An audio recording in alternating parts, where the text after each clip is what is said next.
Assalamualaikum warahmatullahi wabarakatuh. Alhamdulillahirrabbilalamin. Salam sehat untuk anak-anakku sekalian. Kita pada kesempatan kali ini, pada pertemuan kedua, kita masih akan membahas tentang materi perpangkatan. Ya, kalau sebelumnya kita membahas tentang materi dasar dari perpangkatan, bentuk umumnya seperti apa, cara menjumlahkan, dan lain sebagainya. Bentuk-bentuk negatifnya juga sudah, bentuk pangkat 0 itu juga sudah. Sekarang kita membahas tentang operasi perkalian dan pembagian dalam perpangkatan. Itu harus dikerjakan seperti apa, kalian harus tahu sifat-sifatnya seperti apa. Jadi ketika ada soal-soal variasi soal yang keluar dalam perpangkatan ini cukup beragam ya, jadi kalian harus cermat betul memilih penyelesaiannya seperti apa. Oke, berikut Bapak sajikan beberapa contoh soal yang bisa menjadi referensi penyelesaian soal ya, solusi pemecahan masalah dalam materi perpangkatan ini. Oke, selamat menyaksikan. Ya, assalamualaikum warahmatullahi wabarakatuh. Kita kembali lagi membahas tentang contoh soal pada bab perpangkatan ya, masih dalam bab perpangkatan, yaitu membahas tentang operasinya, yaitu perkalian pada perpangkatan ya, dimana dalam perkalian perpangkatan mempunyai sifat ya, sifatnya yaitu seperti ini: A pangkat M dikali A pangkat N sama dengan A pangkat M plus N. Kenapa tiba-tiba dia bisa menyatu?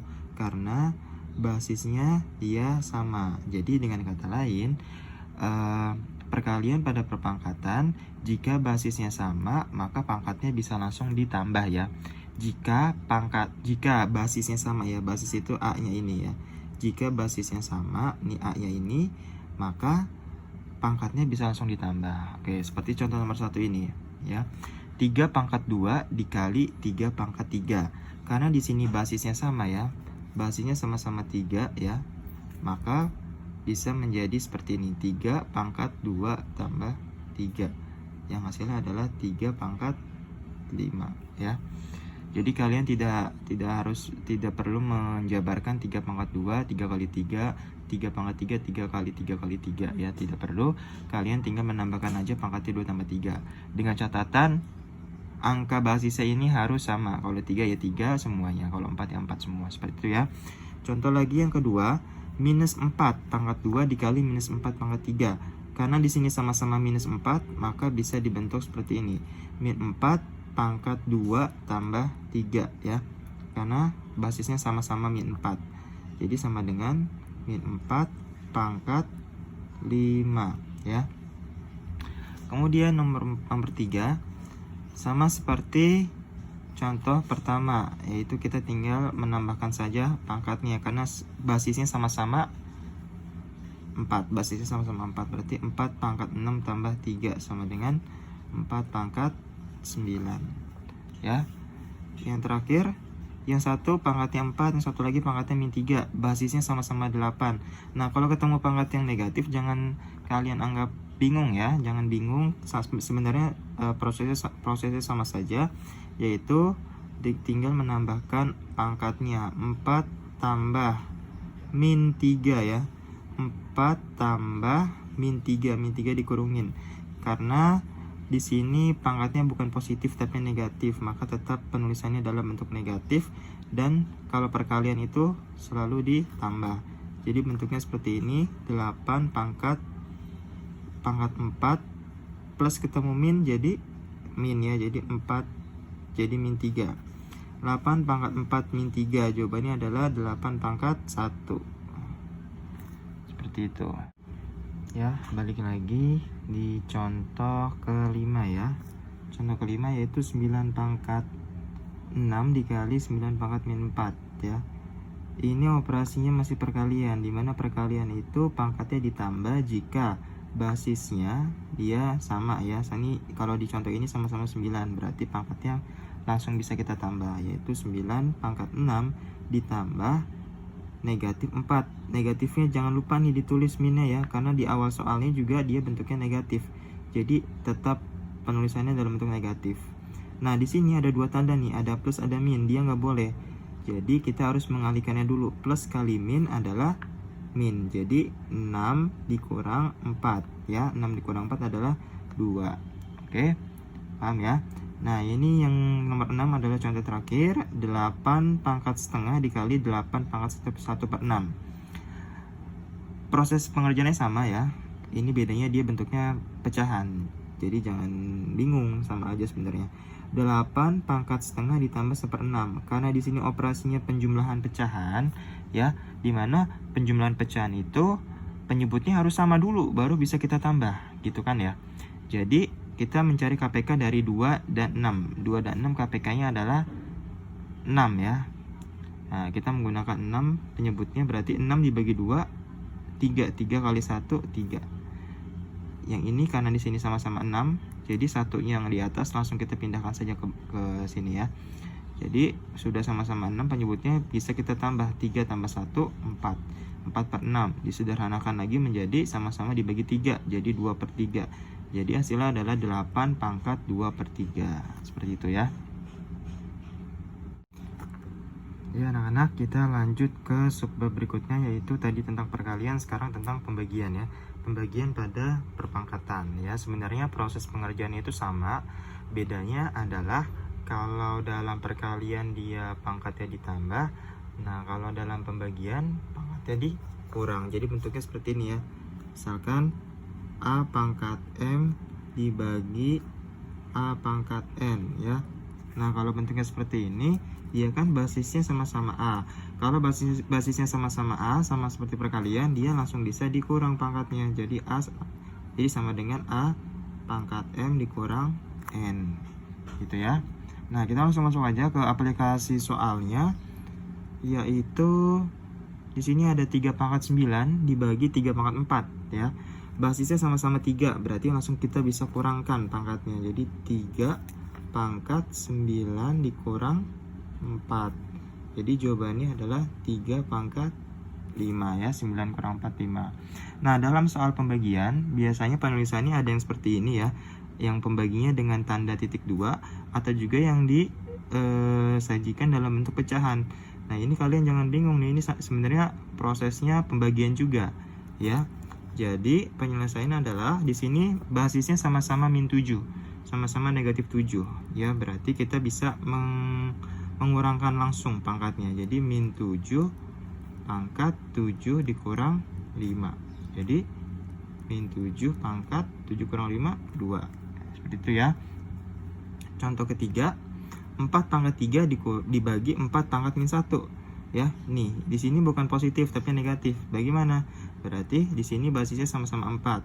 4 pangkat 3 dikurang min 1 ya. Dia tetap penulisannya min 1 karena dalam soal min 1 ya. Soal awalnya min 1, jadi min 1 tetap penulisannya negatif ya.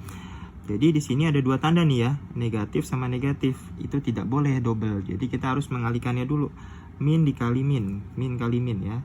Jadi sama dengan 4 pangkat 3, karena di sini min ketemu min, jadinya plus ya, plus 1 ya. Sama dengan 4 pangkat 3 tambah 1 4. Seperti itu. Yang terakhir, 5 pangkat min 2 dibagi 5 pangkat min 3. Sama-sama 5 ya. Perhatikan tanda pangkatnya harus diikut sertakan. Jadi gimana? 5 pangkat min 2 dikurang pangkat min 3 ya, seperti itu ya. Nah, di sini di antara min sama min 3 ini ada minus kan ya. Jadi harus kita kalikan dulu min sama minnya. Jadi bentuknya seperti ini. 5 pangkat min 2 ya, yang depan tetap saja min. Di sini ada double tanda nih, double ya, min sama min jadi plus. Jadi plus 3. Jawabannya adalah 5 min 2 tambah 3 adalah 1. Jadi 5 pangkat 1. Gitu ya. Baik anak-anak sekalian, kita lanjut lagi ke pembahasan berikutnya, yaitu tentang contoh-contoh soal yang berkaitan dengan sifat bilangan berpangkat ya. Di sini ada kurang lebih ada 6 ya, ada 6 sifat bilangan berpangkat ya. Untuk yang pertama dan yang kedua sudah kita bahas tadi sendiri-sendiri ya, untuk perkalian dan pembagian. Selanjutnya kita bahas macam-macam dari sifat yang ketiga 4, 5, 6 ya. Mungkin tidak semua ya, hanya beberapa saja. Kita langsung masuk ke contoh soal yang pertama, yaitu tentang ya ini ya, tentang kalau misalkan soalnya bentuknya seperti ini masuk ke dalam sifat yang ketiga ya. Ada pangkat ya, ada pangkat kemudian dipangkatkan lagi, ada pangkat kemudian dipangkatkan lagi. Nah, kalau ada bentuk soal seperti ini, kamu langsung mengalihkannya aja, mengalihkan pangkatnya ya. Jadi pangkat yang dalam dikali pangkat yang luar gitu. Jadi ini M dikali N, berarti ini hasilnya jadi 3 pangkat 2 dikali min 3 ya. 2 dikali pangkat 2 dikali negatif 3, berarti 3 pangkat berapa? Ini plus ini min, berarti pangkat min 6 ya. 3 pangkat min 6, karena 2 kali min 3 adalah min 6. Contoh yang kedua sama ya. Di sini ada pangkat, kemudian di luar ada pangkat lagi, berarti masih sifat yang ketiga. Min 2 pangkat 4 dikali pangkat min 2 ya. Plus kali min lagi, berarti min 2 pangkat plus kali min 4 kali 2 8, berarti min 2 pangkat min 8, min 2 pangkat min 8. Yang ketiga, di sini bentuknya bukan angka ya, tapi ada aljabarnya juga, ada variabelnya, ada hurufnya. Nah, ini bentuknya sama seperti yang sifat keempat ya. 2 dikali A pangkat 3 dikali B pangkat 2. Cuma di sini pengalinya tidak tertulis ya, tidak tertulis. Jadi bisa dipisahkan dalam bentuk titik, atau kalau di sini kan kali ya. Jadi kalau bentuknya seperti ini sama aja dia mengalihkan ya. 2 dikali A pangkat 3 dikali B pangkat 2 ya. Berarti kita ikuti saja sifat yang keempat. Jadi masing-masing pangkatnya dikalikan sama 4, masing-masing pangkat yang di dalam ya. Ini sendiri-sendiri ya, tidak menjadi satu. Jadi 2 pangkat 1 sendiri, A pangkat 3 sendiri, B pangkat 2 sendiri, karena dia berbeda. 2 kan beda, 2 A sama B kan beda-beda ya, jadi tidak boleh disatukan. Jadi mengalihkannya satu-satu. 2 pangkat 1 dikali 4, berarti 1 dikali 4, 2 pangkat 4. Terus A pangkat 3 dikali 4, berarti 3 dikali 4, berarti A pangkat 3 kali 4 12. Giniin aja ya. Nah, kalau yang B 2 dikali 4, 2 dikali 4, berarti hasilnya adalah 2 pangkat 4, A pangkat 3 kali 4 12, B nya pangkat 2 kali 4 8 ya. Nah, ini kalau dalam soalnya diminta untuk menghasilkan atau menentukan hasil, maka 2 pangkat 4 ini dijabarkan lagi, 2 kali 2 kali 2 kali 2 sampai 4 kali, nanti hasilnya berapa. Nah, kalau di soal yang memintanya hanya menyederhanakan, nah berarti hanya sampai sini. Tapi untuk soal yang menanyakan hasilnya, berarti harus diselesaikan 2 pangkat 4 itu berapa hasilnya, 2 pangkat 4 gitu ya.